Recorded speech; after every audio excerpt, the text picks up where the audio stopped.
ಪಹಲ್ಗಾಮ್ ದಾಳಿಯ ಪ್ರತೀಕಾರಕ್ಕೆ ಭಾರತ ಸಿದ್ಧ. ಭಾರತ ಪಾಕ್ ನಡುವೆ 5ನೇ ಯುದ್ಧ ಖಚಿತ.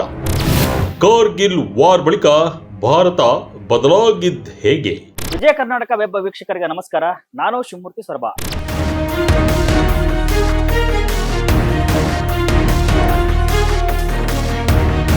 ಪಹಲ್ಗಾಮ್ ಉಗ್ರರ ದಾಳಿಗೆ ಪ್ರತೀಕಾರ ತೀರಿಸಿಕೊಳ್ಳಲು ಭಾರತ ಮುಂದಾಗಿದೆ. ಇದರ ನಡುವೆ ಎರಡು ದೇಶಗಳ ನಡುವೆ ಯುದ್ಧದ ಪರಿಸ್ಥಿತಿ ನಿರ್ಮಾಣವಾಗಿದೆ. ಉಭಯ ದೇಶಗಳು ಸೇನೆಗಳನ್ನ ಸನ್ನದ್ಧ ಸ್ಥಿತಿಯಲ್ಲಿಟ್ಟಿದ್ದು ಆಯಾಕಟ್ಟಿನ ಸ್ಥಳಗಳಲ್ಲಿ ಫೈಟರ್ ಜೆಟ್ಗಳನ್ನ ನಿಯೋಜಿಸಲಾಗಿದೆ. ಸದ್ಯದ ಗಡಿಯಲ್ಲಿನ ಪರಿಸ್ಥಿತಿಯನ್ನ ಗಮನಿಸಿದರೆ ಯಾವ ಕ್ಷಣದಲ್ಲಿ ಬೇಕಾದರೂ ಯುದ್ಧ ನಡೆಯುವ ಸಾಧ್ಯತೆ ಇದೆ. ಈಗ ಪಾಕಿಸ್ತಾನದೊಂದಿಗೆ ಯುದ್ಧ ನಡೆದರೆ ಹೇಗಿರಬಹುದು? 1999ರಲ್ಲಿ ನಡೆದ ಕಾರ್ಗಿಲ್ ಸಂಘರ್ಷಕ್ಕೂ ಈಗಿನ ಪರಿಸ್ಥಿತಿಗೂ ಅಜಗಜಾಂತರ ವ್ಯತ್ಯಾಸ ಇದೆ. ಆಗ ಆದಂತಹ ಕೆಲವು ತಪ್ಪುಗಳನ್ನ ಬಹುತೇಕ ತಿದ್ದಿಕೊಳ್ಳಲಾಗಿದೆ. ಕಾಲಕ್ಕೆ ತಕ್ಕಂತೆ ಆಧುನಿಕ ಯುದ್ಧ ಸಾಮಗ್ರಿಗಳನ್ನ ಶೇಖರಿಸಿಕೊಳ್ಳಲಾಗಿದೆ. ಸೈನಿಕರ ಅವಶ್ಯಕತೆಗಳನ್ನ ಪೂರೈಸಲು ಎಲ್ಲಾ ಪ್ರಯತ್ನಗಳು ನಿರಂತರವಾಗಿ ನಡೆಯುತ್ತಿರುವುದರಿಂದ ಸೈನಿಕರ ಮನೋಬಲ ದೃಢವಾಗಿದೆ. ಈಗ ಯುದ್ಧ ಆದ್ರೆ ಭಾರತಕ್ಕೆ ಯಾವೆಲ್ಲ ಅಂಶಗಳು ಸಹಕಾರಿಯಾಗ್ತವೆ? ಸೇನೆಗೆ ಬಲ ನೀಡಲು ಭಾರತದ ಬಳಿ ಏನೆಲ್ಲ ಇದೆ ಎಂಬುದನ್ನ ನೋಡೋಣ ಬನ್ನಿ.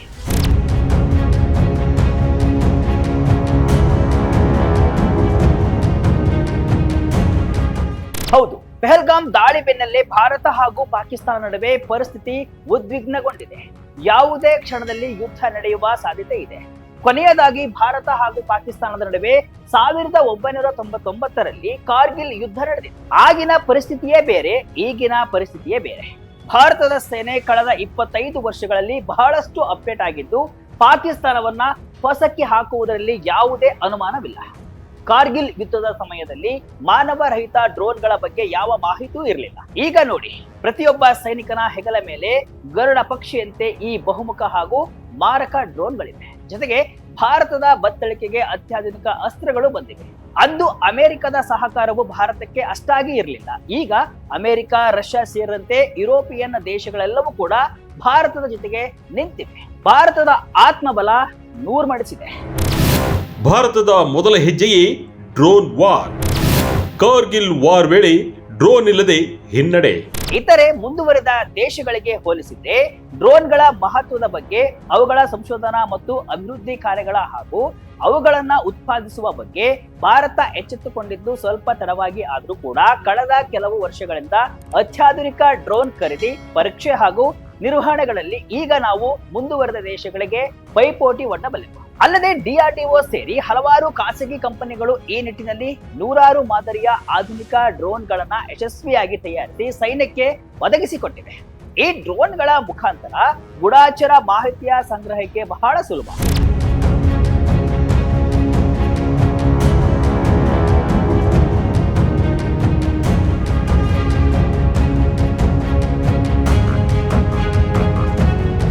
ಕಾರ್ಗಿಲ್ ಸಂಘರ್ಷದ ಸಮಯದಲ್ಲಿ ಇಂತಹ ಡ್ರೋನ್ಗಳಿದ್ರೆ ನಮ್ಮ ಹಲವಾರು ವೀರ ಯೋಧರ ಪ್ರಾಣ ಉಳಿಸಬಹುದಿತ್ತು. ಹೋಗಿ ಅಲ್ಲಿ ಯಾರಾದ್ರೂ ಅಡಗಿದ್ರ ನೋಡಿ ಬಾ ಅಂತ ಈ ಮೊದಲು ಸೈನಿಕರನ್ನ ಕಳಿಸ್ತಾ ಇದ್ರು. ಈಗ ಮುನ್ನುಗ್ಗಿ ಪರೀಕ್ಷಿಸುವ ಹೊಣೆಯನ್ನ ಡ್ರೋನ್ಗಳೇ ಮಾಡ್ತವೆ. ಅಲ್ಲದೆ ಡ್ರೋನ್ಗಳ ಮುಖಾಂತರ ಸಿಯಾಚಿನ್ ಮತ್ತು ಲಡಾಖ್ನ ದೂರದ ಸ್ಥಳಗಳಿಗೆ ಅವಶ್ಯ ಸಾಮಗ್ರಿಗಳನ್ನ ಒದಗಿಸುವ ಕಾರ್ಯ ಸುಲಭವಾಗಿ ನೆರವೇರ್ತಾ ಇದೆ. ಇದರಿಂದ ಯೋಧರ ಆರೋಗ್ಯ ಹದಗೆಡುವುದು ತಪ್ತಾ ಇದೆ. ಇಸ್ರೇಲ್ ಮತ್ತು ಅಮೆರಿಕ ಸಹಕಾರದಿಂದ ಭಾರತ ವಿವಿಧ ರೀತಿಯ ಡ್ರೋನ್ಗಳನ್ನ ಸೈನ್ಯದಲ್ಲಿ ಅಳವಡಿಸಿಕೊಂಡಿದೆ. ತುರ್ತಾಗಿ ಕೆಲವು ಅತ್ಯಂತ ಸಾಮರ್ಥ್ಯವುಳ್ಳ ಮತ್ತು ಅತಿ ಹೆಚ್ಚು ಎತ್ತರದಲ್ಲಿ 14ರಿಂದ 18 ಗಂಟೆಗಳ ಕಾಲ ನಿರಂತರವಾಗಿ ಹಾರಾಡುವ ಮತ್ತು ಮಾರಕ ಕ್ಷಿಪಣಿಗಳನ್ನ ಅಳವಡಿಸಿಕೊಂಡಿರುವಂತಹ MQ-9B ರೀಪರ್ ಎನ್ನುವ 31 ಡ್ರೋನ್ಗಳನ್ನ ಭಾರತವು ಅಮೆರಿಕದಿಂದ ಆಮದು ಮಾಡಿಕೊಳ್ಳಲಿದೆ. ಇವುಗಳ ಕಾರ್ಯವ್ಯಾಪ್ತಿ ಕೇವಲ ಭಾರತದ ಗಡಿ ಪ್ರದೇಶಗಳಿಗೆ ಸೀಮಿತವಾಗಿದೆ.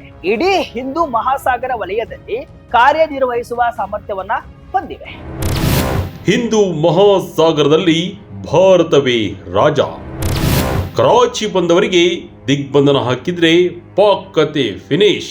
ಪಾಕ್ನೊಂದಿಗೆ ಯುದ್ಧವೆಂದ್ರೆ ಅದು ಕೇವಲ ಭೂಸೇನೆಯ, ವಾಯುಸೇನೆಯ ಜವಾಬ್ದಾರಿ ಅಷ್ಟೇ ಅಲ್ಲ, ನೌಕಾಪಡೆಯ ಹೊಣೆಯೂ ಅಷ್ಟೇ ಮಹತ್ವವಾಗಿರುತ್ತೆ. ಇತ್ತೀಚೆಗೆ ಬರುತ್ತಿರುವಂತಹ ವರದಿಗಳ ಪ್ರಕಾರ ವಿಮಾನ ವಾಹಕ ಹಡಗು INS ವಿಕ್ರಾಂತ್ ಅರಬ್ಬಿ ಸಮುದ್ರವನ್ನ ಪ್ರವೇಶಿಸಿ ಸದ್ಯಕ್ಕೆ ಕಾರವಾರದ ನೌಕಾ ನೆಲೆಯಲ್ಲಿ ತಂಗಿದೆಯಂತೆ. ಮುಂದೆ ಭಾರತ ಸರ್ಕಾರದ ಅಧಿಕೃತ ಆದೇಶ ಬಂದ್ರೆ ಪಾಕಿಸ್ತಾನದ ಕರಾಚಿಯ ಬಂದರಿನ ದಿಗ್ಬಂಧನ ಕಾರ್ಯಾಚರಣೆಗೂ ಇಳಿಯಬೇಕಾಗುತ್ತೆ. ಹಾಗೇನಾದ್ರೂ ಆದ್ರೆ ಕೇವಲ 1 ವಾರದಲ್ಲಿ ಪಾಕಿಸ್ತಾನದಲ್ಲಿ ನಾಗರಿಕರಿಗೆ ಬಿಡಿ, ಸೈನ್ಯದ ವಿಮಾನ ವಾಹನಗಳಿಗೂ ಇಂಧನದ ಕೊರತೆಯ ಸಂಭಾವ್ಯ ಎದುರಾಗಲಬಹುದು. ಏರ್ ಸ್ಟ್ರೈಕ್ಗೆ ರಫೇಲ್, ತೇಜಸ್ ಭೀಮಬಲ. ಆಕಾಶದಲ್ಲಿ ಭಾರತವೇ ಕಿಂಗ್, ಆಕ್ರಮಣಕ್ಕೆ ready. Touching the sky with glory, ಇದು ಭಾರತೀಯ ವಾಯುಸೇನೆಯ ಧ್ಯೇಯವಾಕ್ಯ. ಕಾರ್ಗಿಲ್ ಸಂಘರ್ಷದ ಸಮಯದ ವಾಯುಸೇನೆಗೂ ಈಗಿನ ವಾಯುಸೇನೆಗೂ ತುಂಬಾ ವ್ಯತ್ಯಾಸವಿದೆ. ಕಾರಣಾಂತರಗಳಿಂದ ವಿಮಾನಗಳ ಸಂಖ್ಯೆ ಕಡಿಮೆ ಆಗಿದ್ದು, ಆಧುನಿಕ ತಾಂತ್ರಿಕತೆ ಮತ್ತು ವಿಸ್ತಾರವಾದ ಹಾಗೂ ಬಹುಮುಖ ಕಾರ್ಯಕ್ಷಮತೆ ಇರುವ ಫ್ರೆಂಚ್ ರಫೇಲ್ ವಿಮಾನ ಮತ್ತು ನಮ್ಮ ಬೆಂಗಳೂರಿನ HAL ನಲ್ಲಿ ನಿರ್ಮಾಣಗೊಂಡಂತಹ ತೇಜಸ್ ವಿಮಾನಗಳ ಸೇರ್ಪಡೆಯಾಗಿರುವುದರಿಂದ ವಾಯು ಸಾಮರ್ಥ್ಯದಲ್ಲಿ ಯಾವ ಕುಂಠಿತವೂ ಆಗಿಲ್ಲ. ಅಮೆರಿಕದ ಅಪಾಚೆ ಹೆಲಿಕಾಪ್ಟರ್, HAL ನಿರ್ಮಿತ ಪ್ರಚಂಡ ಅಟ್ಯಾಕ್ ಹೆಲಿಕಾಪ್ಟರ್ಗಳು ಸೇರ್ಪಡೆಯಾಗಿ ಈ ವಿಭಾಗದಲ್ಲಿ ಗಣನೀಯ ಪ್ರಮಾಣದ ವೃದ್ಧಿಯಾಗಿದೆ.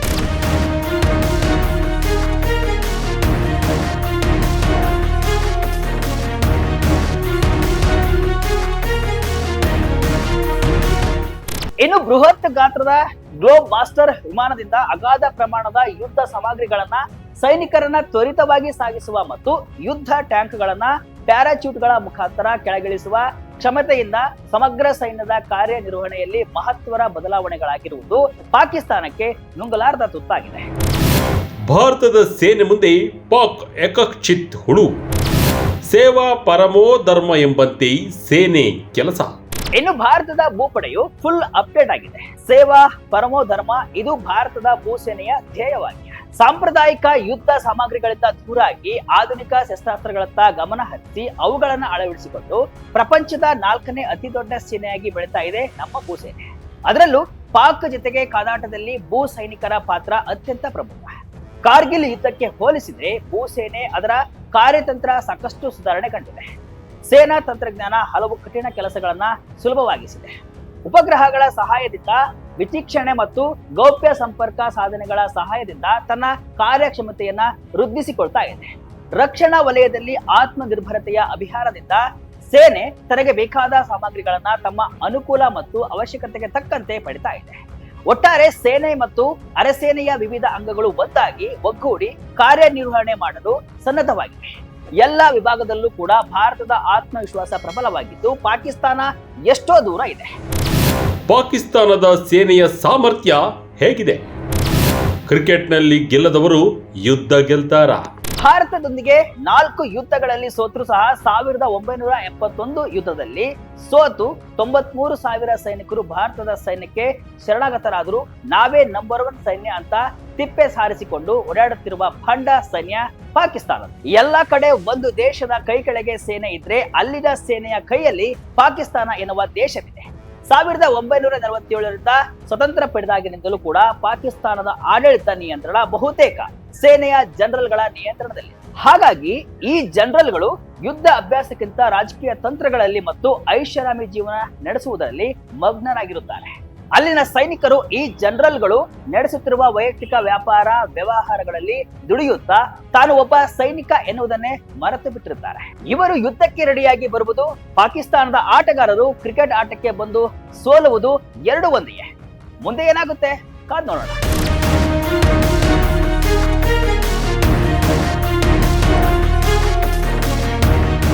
ಇದಿಷ್ಟು ಇವತ್ತಿನ ವಿಶೇಷ. ಇದೇ ರೀತಿಯ ಹಲವು ವಿಶ್ಲೇಷಣೆ ಮಾಹಿತಿ ಅಷ್ಟೇ ಅಲ್ಲ, ಮನರಂಜನೆಯ ವಿಡಿಯೋಗಳಿಗಾಗಿ ವಿಜಯ ಕರ್ನಾಟಕ ವೆಬ್ಸೈಟ್, ಫೇಸ್ಬುಕ್ ಹಾಗೂ ಯೂಟ್ಯೂಬ್ ಪೇಜ್ ಅನ್ನ ಫಾಲೋ ಮಾಡಿ. ಧನ್ಯವಾದಗಳು.